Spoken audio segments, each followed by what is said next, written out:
I take a very different approach than most of my colleagues, my counterparts. I mean, I'm really, really into how can we do this sort of on our own locally. Generally, all these studios get built and there are a bunch of off-the-shelf products and you kind of tweak them and they're all really expensive and you sort of jam together and that's what you have. You talk to any AV installer or anyone who designs the studio, and 9 times out of 10, that's just what it is. It's like, here, this is the standard way of doing it. You buy these 10 things and you hire, an integrator that's going to go and chain them all up, and then you're done. And then that person walks away, and then if you ever need a color change, you got to call them back and spend a lot of That's money how they get you. to have them.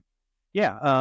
And I've never liked that. So I've always been about, can we take the technology, and most of it's pretty easy to manipulate directly. That's what I do a lot of. I mean, at this point, I shoot not a whole lot of video. It's mostly doing studio designs and that sort of integration of let's talk directly to the device. Let's write our own drivers so we can do exactly what we want. We don't have to go through one of these big elaborate systems that's going to be really expensive and time consuming to set up and then ultimately not do what we want anyway. Were you a roadie on Britney Spears back in like the day, or one of the no, I did a bunch of, because I used to work in concert lighting, so NSYNC, I worked with them. Who else? Dixie Chicks, I guess they're just what the chicks now, Chicks, but yep. They were and these are doing the big arena shows, and I was doing lighting for that. There was one time I was carrying around they used to call these intelligent lights, like to sort of swing around and you can program, and I was carrying one that was really heavy. The Dixie Chicks were talking to someone and they're like right in my way. And I was just like,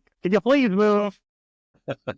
And they were nice about it. I probably should have just gone around. I've done a bunch of those big arena shows. Different world. For a long time, I thought that was what I was going to be, what my career path was going to be. But I'm glad I'm not a roadie, and those are really long hours and lousy pay. I mean, the only time you get to sleep is actually during the show. And so many of these shows, I'd be on the catwalk, on top of a pile of cables or something, trying to sleep, during a concert, which does not work. But it's like, I've been working straight for 15 hours, and now it's going to be, a 4-hour show, and then it's going to be another 15 hours of, strike. So I got to take whatever few minutes I can get. You're in your early 20s doing this? Early 20s, yeah. And I was working around New York and to a lot of the big arenas in DC and New York, Philly, and working those basically the TV concerts. So